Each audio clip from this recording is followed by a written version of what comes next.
한자 성어 한번 보여주세요. 어떻게 읽습니까 혹시? 몰라요? 아, 오케이. Is it difficult?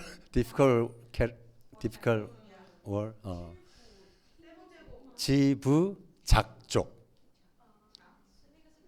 지부 알지자 알죠? 부는 도끼 부자고요. 작은 작살나는 거죠. 찍힌다는 거, 찍는다는 거고, 족은 발족입니다. 우리나라 속담이 이걸 번역한 건데, 아는 도끼, 믿는 도끼에 발등 찍힌다라는 말입니다. 평소에 내가 알고 지내던 사람, 믿었던 사람에게 배신을 당했을 때 쓰는 표현입니다. 참 생각하기도 싫죠. 믿는 사람에게 배신을 당할 때 그것은 우리 마음에 큰 상처가 될 것입니다. 우리가 뭔가를 선택하는 것은 선택하는 대상을 믿기 때문입니다. 그래서 그 선택하는 대상에게 우리의 믿음을 주는 것이죠. 고대 이스라엘 백성들이 이 여호수아 당시에는 다신관이 지배적이었습니다. 고대 근동에 여러 신이 있었습니다. 그런 가나안 땅에서 이스라엘 백성들 역시 하나님 말고 다른 이방 신들을 얼마든지 믿을 수 있었습니다. 그 이방 신들에게 믿음을 줄 수 있었습니다. 그러나 오늘 본문을 보면 여호수아가 너희가 이방 신들과 여호와 하나님 사이에서 이제 하나의 선택을 해야 된다. 그렇게 촉구하고 있는 장면입니다. 그 이유가 무엇인지 함께 살펴보며 은혜를 나누고자 합니다. 24장 1절 말씀 읽겠습니다. 여호수아가 이스라엘 모든 지파를 세겜에 모으고 이스라엘 장로들과 그들의 수령들과 재판장들과 관리들을 부르매 그들이 하나님 앞에 나와 선지라.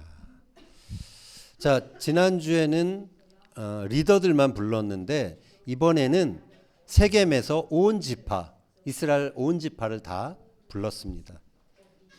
그리고 그의 마지막, 죽기 전 마지막 고별 설교를 하고 있는 것입니다. 왜 세겜이라는 장소에 백성들을 불러 모았을까요? 세겜하면 어떤 일이 있었죠?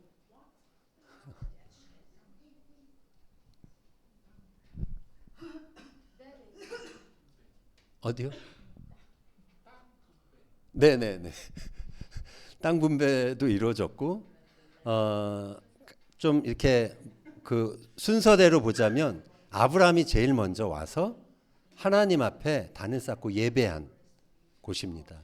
예배가 시작된 곳입니다. 그리고 야곱이 이제 디나 사건 이후에 세겜을 떠나야 되는 상황에서 그 세겜에서 모든 신상을 드라빔이나 이런 신상들을 다 세겜 상수리 나무 밑에 묻습니다. 그러면서 우상과의 결별이 있었던 그러한 곳입니다. 그리고 세겜은 여호수아가 이제 가나안 땅에 들어왔을 때 그곳에 가서 그리심산과 에발산에서 하나님의 언약을 낭송하고 우리가 하나님께만 충성하겠습니다. 그렇게 충성 맹세를 했던 곳입니다. 이곳에서 여호수아는 그가 죽기 전에 백성들을 소집해서 이 하나님에 대한 충성, 하나님에 대한 언약을 새롭게 갱신하기 원했던 것입니다. 여호수아는 백성들 앞에서 하나님께서 여기에 이르기까지 어떻게 인도하셨는지 그 하나님의 구원 역사를 회고합니다. 아브라함을 부르심으로 시작했던 그 하나님의 구원 경륜이 이제 출애굽과 또 정복 전쟁을 통해서 어떻게 지금까지 이루어졌고 완성되었는지 그것을 이야기하고 있습니다. 여호수아는 이렇게 하나님이 우리 민족에게 베푸신 그 구원 역사를 근거로 해서 이제 너희가 하나님 한 분만 선택해야 한다. 충성해야 된다. 그 충성을 요구하고 있는 것입니다. 14절 다시 한번 읽겠습니다. 그러므로 이제는 여호와를 경외하며 온전함과 진실함으로 그를 섬기라. 너희의 조상들이 강 저쪽과 애굽에서 섬기던 신들을 치워버리고 여호와만 섬기라. 우리 지도 한번 잠깐 보여주세요.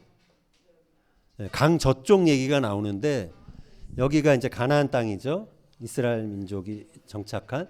근데 강은 보통 유프라테스 강을 말합니다. 강 저편에 메소포타미아 문명이 있었던 곳. 그 메소포타미아 문명 중에 이 우르, 아브라함의 고향이었죠. 이곳에는 어떤 정말 종교적인 도시였고 많은 신상이 있었던 곳입니다. 그리고 이스라엘 백성은 이제 아브라함이 정착해서 살았지만 야곱이 이제 애굽으로 내려가죠. 이집트. 이곳에 내려가서 또 400년을 살게 됩니다. 애굽 역시 신으로 가득한 신들의 나라라 할 수 있었습니다. 고대 근동의 사람들은 이처럼 한마디로 해서 신들의 세상에서 살았던 것입니다. 그들은 하늘과 눈에 보이는 하늘과 땅뿐만 아니라 눈에 보이지 않는 사후 세계에도 각각의 영역을 주관하는 신들이 있었다라고 믿었습니다. 그 신들과 내가 어떤 관계를 맺고 있느냐에 따라서 나의 지금의 삶, 나의 죽음 이후의 삶, 모든 생사 화복이 결정된다라고 그들은 믿었습니다. 우르에서 건너온 아브라함과 그의 후손들, 그리고 400년간 신들의 나라 애굽에서 살았던 이스라엘 백성들이 하루아침에 이방 신들을 치워버린다라는 것은 쉽지 않은 도전이었습니다. 그런 이스라엘 백성들에게 이제 여호수아는 여호와만 너희가 섬겨야 한다라고 그렇게 요구하고 있는 것입니다.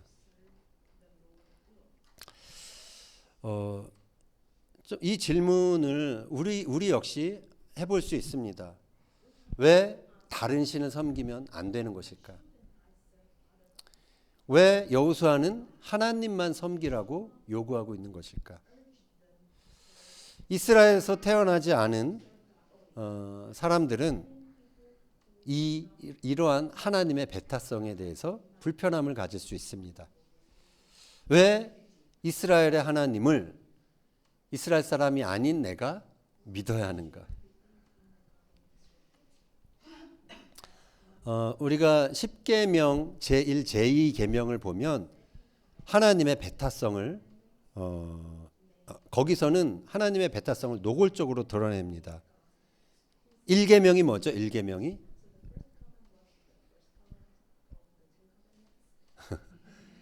나 외에는 다른 신을 섬기지 말라.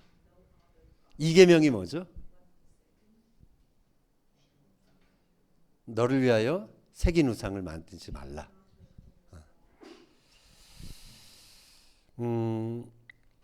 자, 1계명 너는 나 외에 다른 신들을 내게 두지 말라. 여기서 내게 두지 말라 이렇게 했는데 내게는 히브리어 원어로 보면 너를 위하여라는 뜻입니다. 레카. 그래서 너를 위해 다른 신을 두지 말라라는 것입니다. 이 말을 조금 다르게 표현하면 인간은 자기 필요와 자기의 욕망을 채우기 위해 각자 자신을 위해서 다른 신들을 가까이 한다라는 것이죠. 제2계명은 너를 위해 새긴 우상을 만들지 말라라는 것입니다. 이 말씀은 이 다른 신들을 가까이 하기 위해서 그 매개체가 되는 새긴 우상을 만들지 말라라는 것입니다.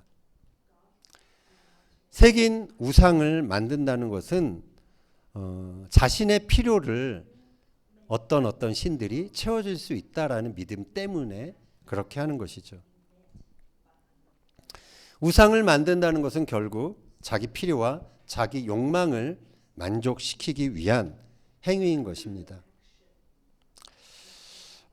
그래서 하나님이 다른 신을 금지하는 것은 엄밀히 말하면 타 종교에 대한 배타성이 아닙니다. 그것은 인간의 이기적인 욕망에 대한 경고라고 할 수가 있습니다. 하나님은 이스라엘 백성들이 자신들의 안녕과 번영을 위해 다른 신을 믿고 우상을 만드는 것에 대해서 엄격하신 분입니다. 배타적인 분이십니다.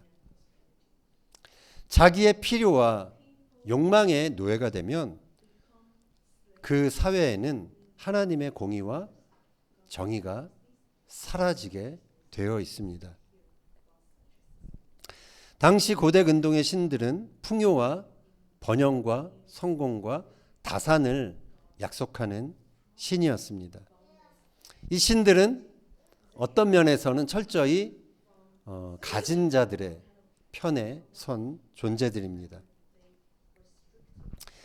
이스라엘 역사에서도 끊임없이 바알 종교를 이스라엘 나라에 끌어들였던 그 장본인들은 왕과 권력을 가진 사람들이었습니다.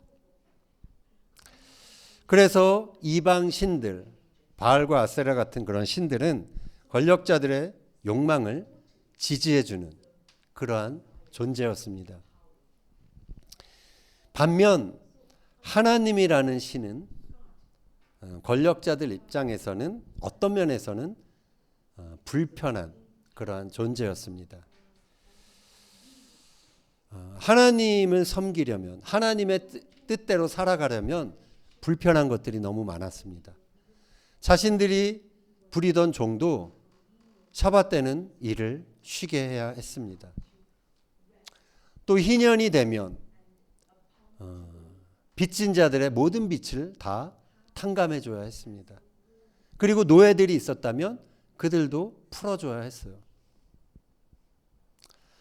또한 가진 자들은 자신들이 가진 재정을 가난한 사람들, 고아와 과부를 위해서 또 그것을 사용해야 했죠.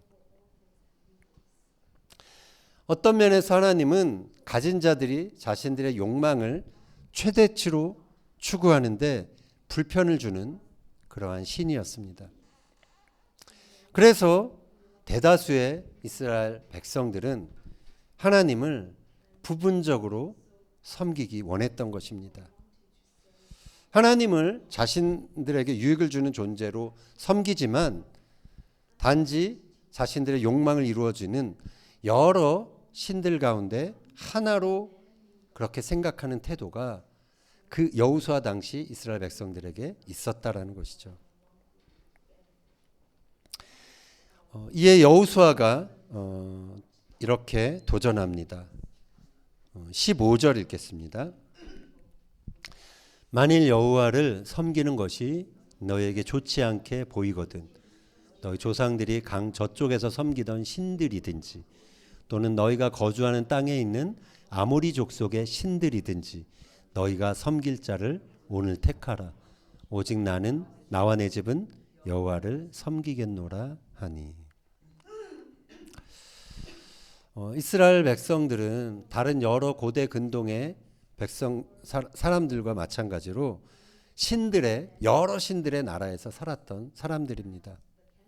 그래서 가나안에 정착한 이후에도 다른 신들, 이방 신들을 섬길 가능성이 너무나 많았던 그러한 사람들이었습니다.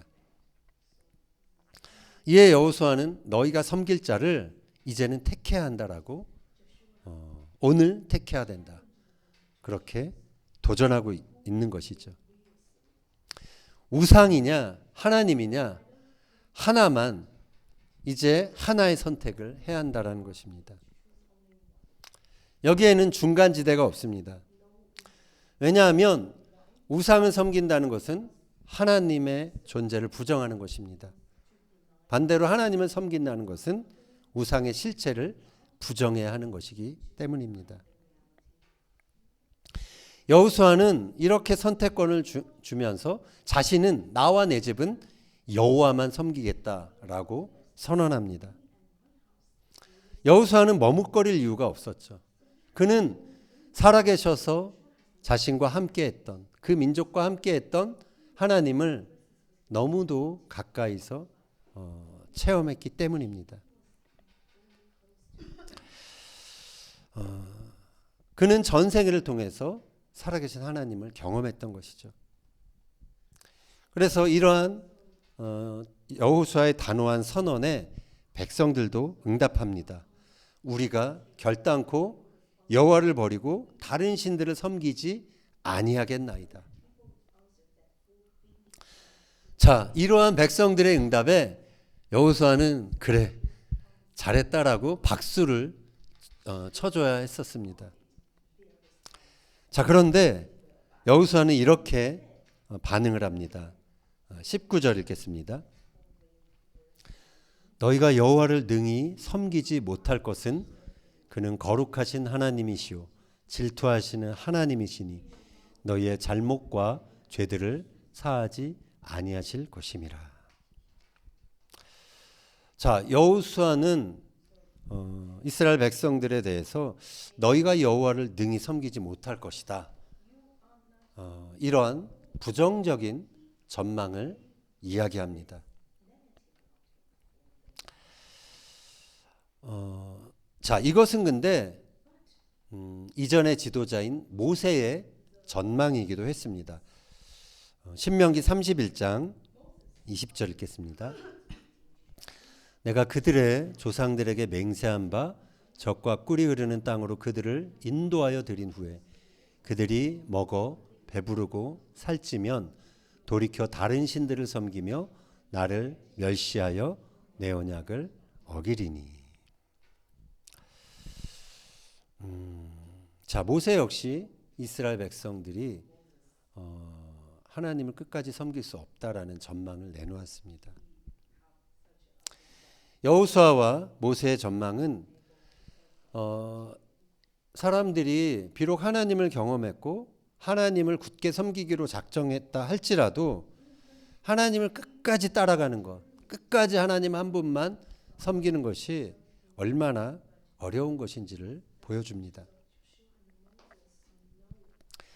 우리가 하나님을 끝까지 온전히 섬기려면 우리는 하나님이 누구이신지를 알아야 합니다. 여호수아는 그래서 하나님에 대해서 소개합니다. 그는 거룩하신 하나님이시오 질투하시는 하나님이시다라고 말합니다. 언제 우리가 질투합니까? 좀 부정적인 질투 말고요. 좀 질투가 좀 부정적인 뉘앙스가 있는데 질투는 사랑하는 대상을 위해서 일어나는 감정입니다. 내가 사랑하는 아내가 어떤 다른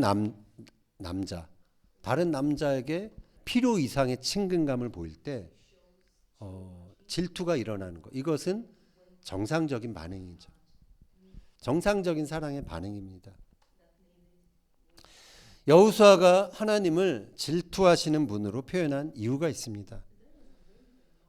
그것은 하나님이 자기 백성을 얼마나 질투하기까지 열정적으로 사랑하시는 분이신지를 보여주기 위함입니다.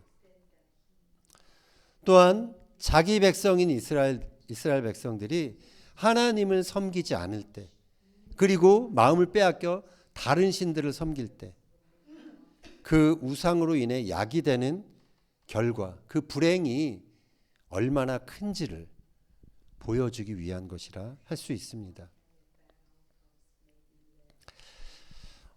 우상 숭배가 왜 위험할까요? 좀 간단히 말하면 우상 숭배가 위험한 이유는 우상이 그것을 섬기는 사람들을 배신하기 때문에 그렇습니다. 시편 106편 36절 이하 보겠습니다. 그들의 우상들을 섬김으로 그것들이 그들에게 올무가 되었도다. 그들이 그들의 자녀를 악귀들에게 희생제물로 바쳤도다.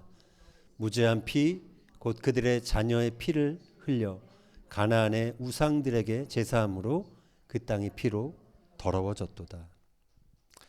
자, 시편 기자는 우상이 그들의 올무가 되었다라고 표현합니다. 올무가 뭐냐면 짐승을 잡기 위해서 놓는 덫, 함정을 말합니다.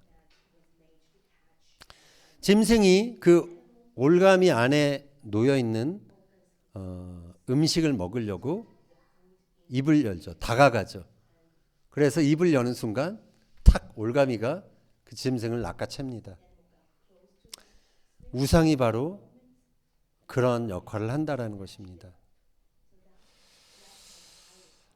나의 어떤 욕망, 그것은 나쁘다라고 표현할 수 없죠. 성공하고 싶고 잘 되고 싶고 아무 일이 일어나지 않기를 바라는 마음이 있어서 우상을 섬깁니다. 우상에게 절을 합니다. 그런데 그렇게 다른 신을 섬기다가 아까 말씀에 의하면 자신의 자녀까지도 희생제물로 바쳐야 하는 그런 상황에 이르게 됩니다. 자녀뿐만이 아니라 우상에게 절하는 순간 나의 인생이 그 우상에게 담보로 잡히게 되는 것이죠.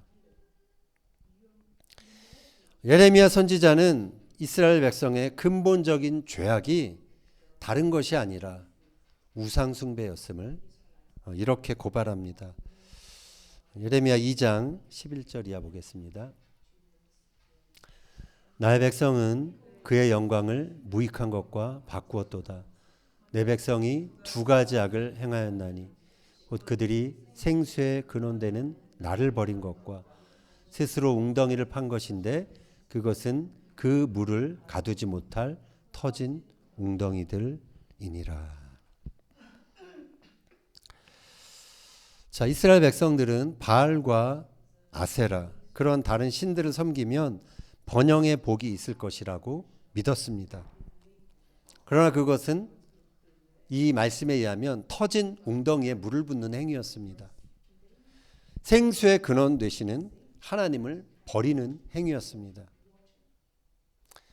이처럼 우상은 그것을 섬기는 자들을 배신하는 것입니다.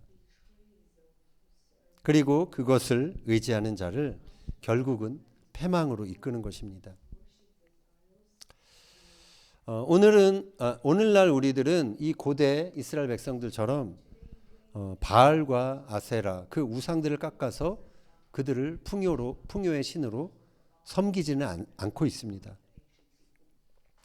그러나 오늘날 많은 현대인들은 물질 만능주의, 만모니즘으로 환생한 바알 종교를 섬기고 있는 것입니다. 돈과 명예와 권력과 쾌락을 약속하는 이 시대의 우상들 앞에 여기 있는 우리 모두가 다 서 있는 것입니다. 이 현대의 우상들은 지역의 한계가 없습니다. 어떤 그 지역마다 우상을 세울 필요가 없습니다. 인터넷과 매체를 통해서 얼마든지 삶의 모든 구석구석 영향을 끼칠 수가 있는 것이죠. 팀 켈러 목사님이 우상에 대해서 이런 말을 했습니다. 무엇이든 우상이 될 수 있다. 그리고 이미 우상이 되어 왔다. 삶의 무엇이든 우상 노릇을 할 수 있다. 모든 것이 하나님의 대용품, 즉 가짜 신이 될 수 있다. 우리는 우상을 나쁜 것이라 생각하지만 그 자체가 나쁜 경우는 거의 없다. 더 좋은 것일수록 그것이 우리의 가장 깊은 욕구와 희망을 채우리라는 기대도 커진다. 무엇이든지 가짜 신이 될 수 있으며 특히 삶의 가장 좋은 것일수록 더 그렇다. 돈이 나쁜 것입니까? 그 자체는 그렇지 않습니다. 명예와 권력이 나쁜 것입니까? 그 자체는 그렇지 않습니다. 성공과 섹스 이것이 나쁜 것입니까? 그렇지 않습니다. 그러나 그것이 생수의 근원이 되시는 하나님을 버리고 하나님을 제외하고 그냥 하나님 없이 나의 욕망을 따라 추구하는 것이 될 때 그것이 우상이고 그것은 터진 웅덩이가 되는 것입니다. 여러분의 삶에 이것만 있으면 내 삶이 달라질 텐데, 내가 더 중요한 사람이 될 텐데 라고 여겨지는 것들이 있습니까? 그것이 나란 사람의 정체성에 하나님보다 더 큰 영향력을 발휘하고 있다면 그것이 바로 우상인 것입니다. 그래서 내가 지금 갖고 있는 물질, 재산, 내가 지금 하고 있는 공부, 내가 하고 있는 사역, 이것 자체도 우상이 될 수 있는 것입니다. 나의 존재를 온전히 채워줄 수 있을 것만 같은 이러한 우상들을 하나님과 상관없이 그렇게 추구하고 섬기고 있다면 그것은 언젠가 우리의 믿음을 배반하는 때가 오게 되는 것입니다. 그래서 여호수아는 그의 마지막 연설에서 이제는 여호와를 경외하며 온전함과 진실함으로 그를 섬기라 라고 호소하고 있는 것입니다. 여기서 온전함은 탐임입니다. 그것은 다른 것과 섞이지 않는 순수한 마음을 말합니다. 그리고 진실함, 그것은 에메트입니다. 에메트는 견고함, 확실함, 그런 뜻이 있습니다. 그래서 우리는 하나님을 섬길 때 다른 것과 섞이지 않은 순수한 마음을 가져야 하고요. 또 이 시대 우상이 주는 그런 유혹에 견딜 수 있는 견고한 마음으로 그렇게 하나님을 섬겨야 하는 것입니다. 섬긴다는 것은 히브리어로 아바드입니다. 아바드. 아바드를 좀 다르게 발음하면 에베드인데 에베드는 종입니다. 종은 섬기는 사람이죠.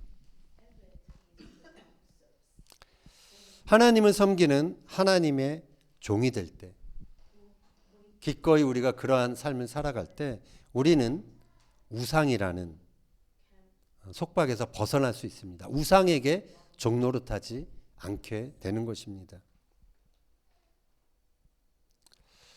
우리의 삶을 돌아보기 원합니다. 혹 직장의 노예처럼 살아가고 있지는 않습니까? 학업과 성취의 노예처럼 내가 그렇게 안절부절하면서 공부하고 있지는 않습니까? 만약 우리가 그러고 있다면 그것은 내가 하나님을 온전함과 진실함으로 섬기고 있지 못하다라는 증거입니다. 내가 지금 우상의 배신 가운데 살아가고 있다라는 증거입니다.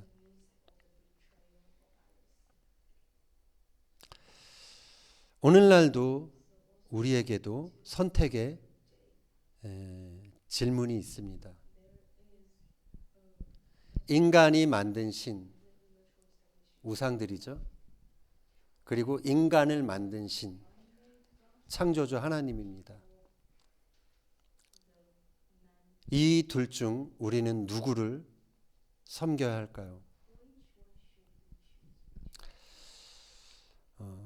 우리들의 행복, 인간의 행복은 우상에게서 나오지 않습니다.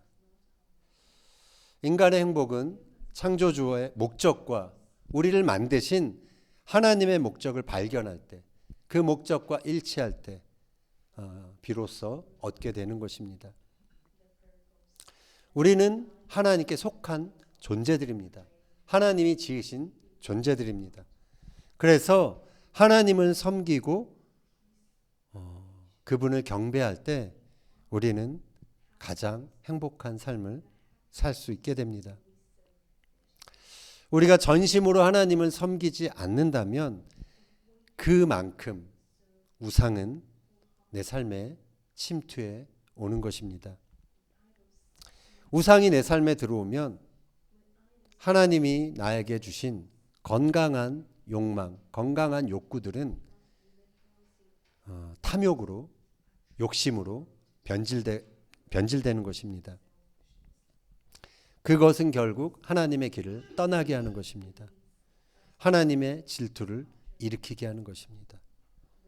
그 질투의 결과는 심판입니다. 심판은 우리를 우상에서 돌이키기 위한 그런 아픈 채찍입니다. 우상은 결코 내 삶에 책임을 지지 않습니다. 그것이 우상의 배신입니다. 하나님께서 당신 한 분을 섬기라고 하신 데는 이유가 있습니다. 그것은 하나님이 배타적이고 편협한 분이기 때문이 아닙니다. 하나님 한 분만 섬기지 않는 사람은 자기 욕망 그리고 다른 사람들의 욕망을 따라서 반드시 시대의 우상을 섬길 수밖에 없음을 하나님이 아시기 때문에 하나님 한 분만 섬기라고 명령하시는 것입니다. 바라기는 여러 화려한 약속으로 유혹하는 우상들 앞에, 이 시대의 우상들 앞에 머뭇거리지 말고 하나님 한 분을 바라보고 주목하고 섬기는 저와 여러분이 되기를 예수님의 이름으로 축원합니다.